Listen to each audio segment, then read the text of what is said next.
bonjour Murat Merzouki, sois le bienvenu dans le cadre de STEPS. Bonjour. On m'a raconté, d'ailleurs je l'ai lu, que tu es le roi du hip-hop et que tu as fait le hip-hop, tu l'as amené sur scène en fait.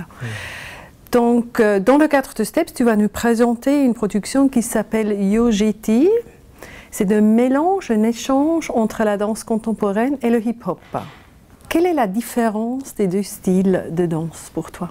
J'ai eu la chance de rencontrer le hip-hop au bon moment. C'est-à-dire qu'il était dans la rue, il restait dans la rue et à ce moment-là, j'ai eu envie de l'emmener ailleurs, sur scène et de toucher un public plus large. Donc je crois que c'est pour ça que j'ai peut-être été remarqué à ce moment-là. Le fait de mélanger le hip-hop avec d'autres formes artistiques et de l'emmener vers un public nouveau. Ce que j'ai fait pendant plusieurs années, jusqu'à Yojiti, ce projet avec les Taïwanais, où dans ce désir de vouloir aller ailleurs, ce désir de mélanger, j'ai créé un spectacle qui mélange le hip-hop avec la danse contemporaine et la danse classique, qui mélange le hip-hop français, qui mélange l'histoire des danseurs français avec la danse taïwanaise. Donc ce que j'ai fait dans ce spectacle-là, c'est d'essayer de trouver des points communs, d'essayer de trouver un dialogue entre ces corps, entre cette énergie, pour en faire un spectacle. J'avais pas envie de faire une espèce de collage, j'avais pas envie que le contemporain soit d'un côté, le hip-hop de l'autre, et que le spectateur, une fois il voit du contemporain, une fois il voit du hip-hop. Non, le pari, c'était de pouvoir faire en sorte que les danseurs, les 10, puissent voyager entre d'une gestuelle qui peut être parfois contemporain, parfois hip-hop, avec des énergies différentes. Le titre, c'est programme, non? Parce que Yojiti, ça veut dire organique, c'est ça, non? Ouais, donc c'est vraiment que ça soit une fusion, un mélange entre les styles, si je te comprends bien. Exactement. Et il y a une question. Donc, est-ce que tu parles du mandarin, toi? J'aimerais bien. Malheureusement, non. Non.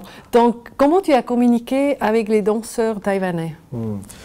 L'avantage avec la danse, c'est que je pratique un langage universel. C'est d'ailleurs pour ça que j'arrive aujourd'hui à faire des projets avec des danseurs du monde entier, parce que justement, il n'y a pas cette barrière-là. Donc, il y a une espèce d'évidence qui se met en place avec les artistes. Et voilà, le corps parle de lui-même et on n'a pas besoin d'un analphabet pour se comprendre. Donc ça, c'est un avantage pour le danseur, pour le chorégraphe, pour justement arriver comme ça à faire des projets à l'international. Là, pour le projet Yojiti, effectivement, tu as raison de dire que ça veut dire organique et on retrouve exactement ça dans le spectacle. Quand je me suis appuyé sur l'univers de ce styliste Johan Koo, qui lui travaille à partir de laine, quand je le regardais travailler, il partait de la laine en état, en état de base, j'ai pas le terme, c'est-à-dire qu'il a la laine qui ressemble à rien au départ, et puis ensuite il va la façonner, il va faire des tresses, et tout ce travail-là nous amène petit à petit un pull, un pantalon, un bonnet, etc. Et finalement, je peux reproduire exactement sa démarche, son approche à la laine dans la danse.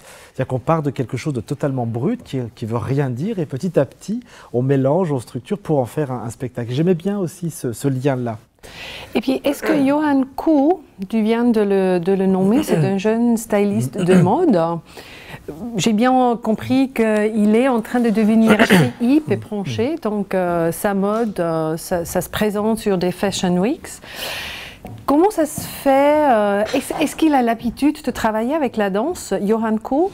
Alors, Johan Koo n'avait jamais travaillé avec la danse avant de s'embarquer dans ce projet. Quand j'ai travaillé avec lui, c'est vrai que c'était étrange au départ, parce que je sentais bien qu'il n'avait pas les codes ou les réflexes qu'ont les costumiers, qui ont l'habitude de travailler pour de la danse. Donc ça a été assez compliqué au départ, parce qu'il fallait trouver la bonne manière pour justement que l'un et l'autre puissent se retrouver dans le projet. Et c'était intéressant parce qu'il a dû à un moment repenser sa façon de faire les costumes, comme moi j'ai dû aussi repenser ma danse pour que les danseurs puissent habiter le plus justement ces costumes. Mais c'est intéressant comme quoi le dialogue est possible malgré qu'on soit dans des univers totalement différents. Et puis c'est vraiment, c'est un univers parce qu'il y a vraiment des pièces de laine qui sont des monuments sur scène. Donc les danseurs dansent autour, là-dedans. C'est très organique, mais c'est fascinant. C'est tout à fait fascinant. Oui, effectivement, peut-être deux mots. Peut-être deux mots là-dessus. Non, ce qui est aussi intéressant pour ceux qui ont connu le hip-hop des années 80 et même 90, on a pour habitude de voir le danseur hip-hop avec la paire de baskets, la casquette, le pantalon très large, le t-shirt XXXL. Donc on a comme ça une référence du danseur hip-hop avec cette tenue-là. Donc vous imaginez quand j'ai travaillé sur le projet de Yojiti, quand je leur ai proposé d'enfiler des espèces de, comme tu dis là, des espèces de monuments de laine sur le corps, c'était intéressant parce que ça les a totalement déstabilisés, mais c'est aussi, je pense, intéressant pour le spectateur parce que du coup, il sort des clichés de ce qu'il a l'habitude de voir. Et ça m'intéresse aussi à cet endroit. Et pour moi, c'est une question très importante. Pour vendre la pièce Yojiti, est-ce que je parle d'une pièce hip-hop? Ou bien est-ce que je parle d'une pièce danse contemporaine? Ou bien si je dois le labeler, disons, alors, comment je le fais?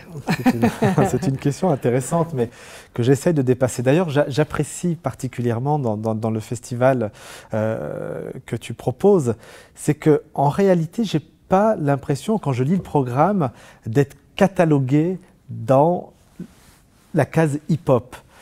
Vous m'avez catalogué dans la case danse. Et ça me va très bien.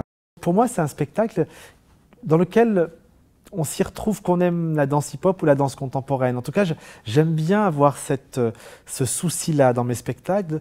Parce qu'encore une fois, je ne viens pas du conservatoire. Pour moi, il y a 20 ans, la danse était un autre monde, inaccessible.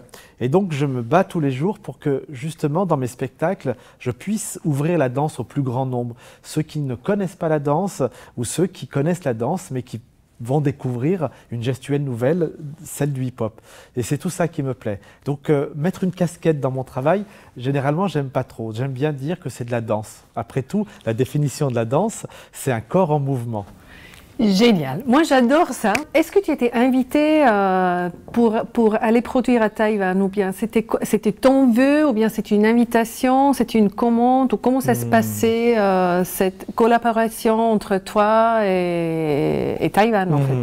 Alors, on a d'abord été invité pour présenter un de mes spectacles que j'avais créé à l'époque, qui s'appelle Récital. Donc on a présenté ce spectacle-là en extérieur d'ailleurs, devant, je ne sais plus, il y avait 3000 personnes, mais c'était super. Le spectacle Récital, qui est un spectacle que j'avais créé en 98. Suite au succès qu'il y avait eu avec le public taïwanais, donc la directrice, Madame Chen, qui s'occupait de la programmation du Shanghai Check, m'a demandé si je souhaitais, si je voulais faire un projet, une création avec des artistes taïwanais. Ce que j'ai accepté tout de suite.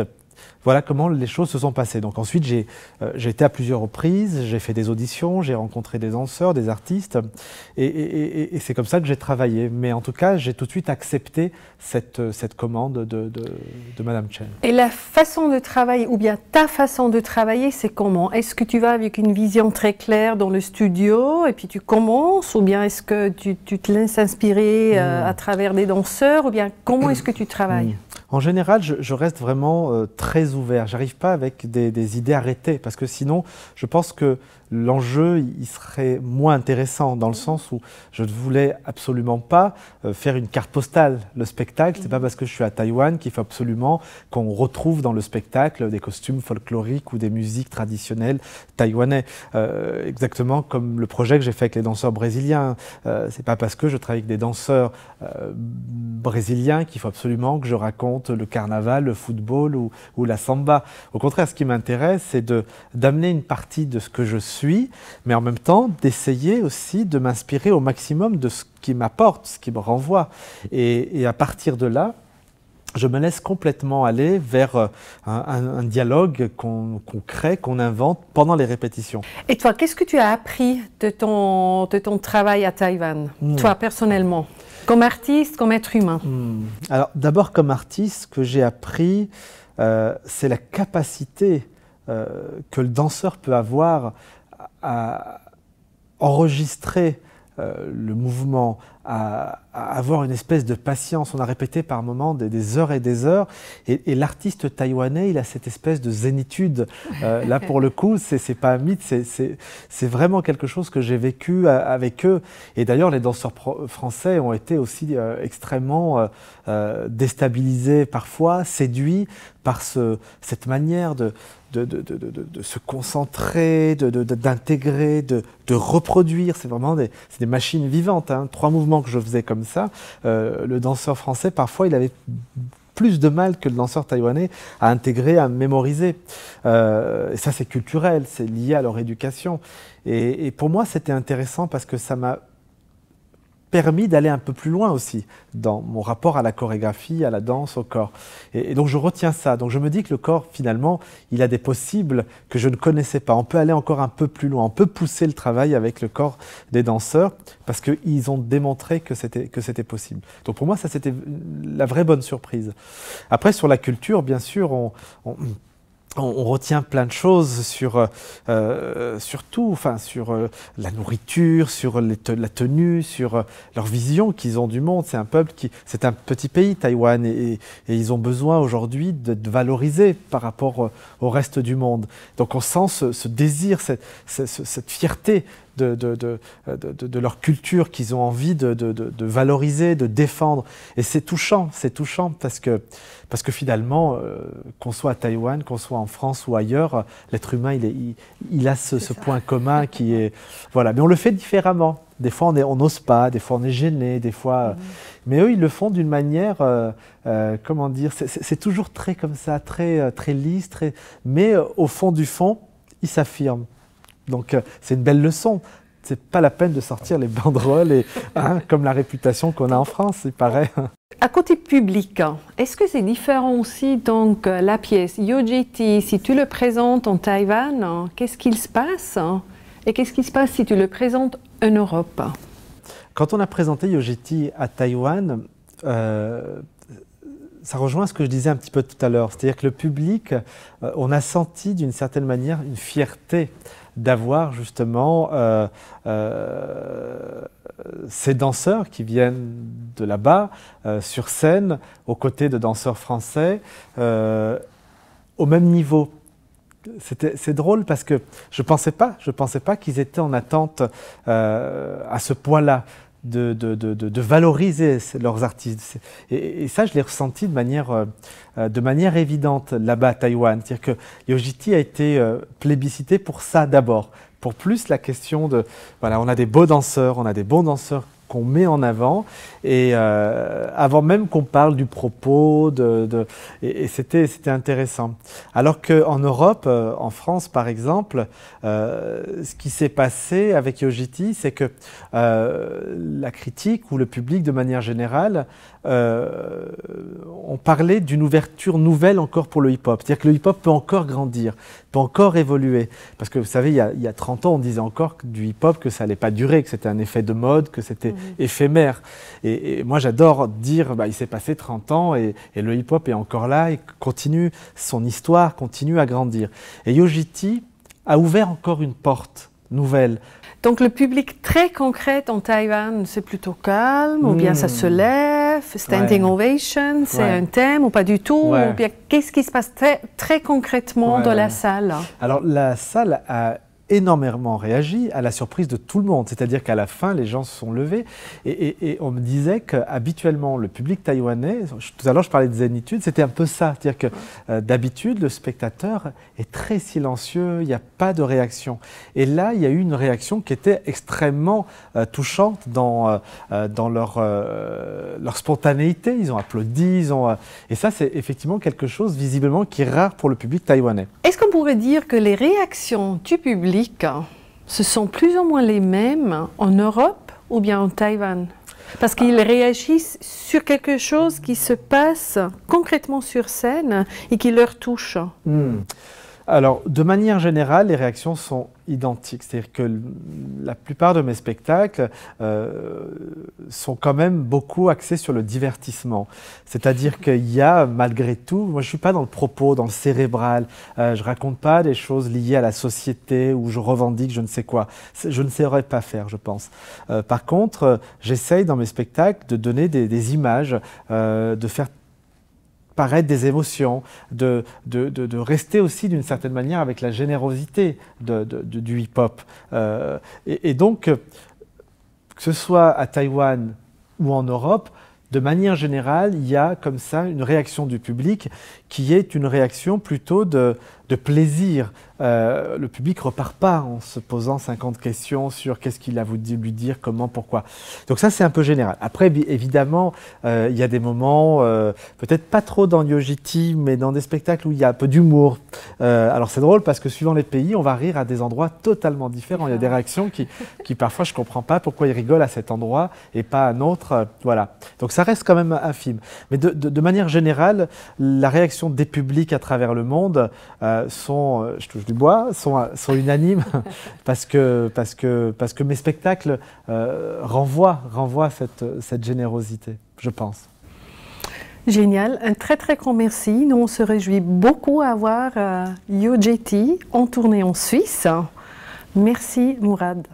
Merci, je suis ravi en tout cas de faire partie de ce beau programme et aux côtés de ces grands artistes. Donc c'est un bonheur d'être parmi vous. Merci de votre accueil et de votre confiance.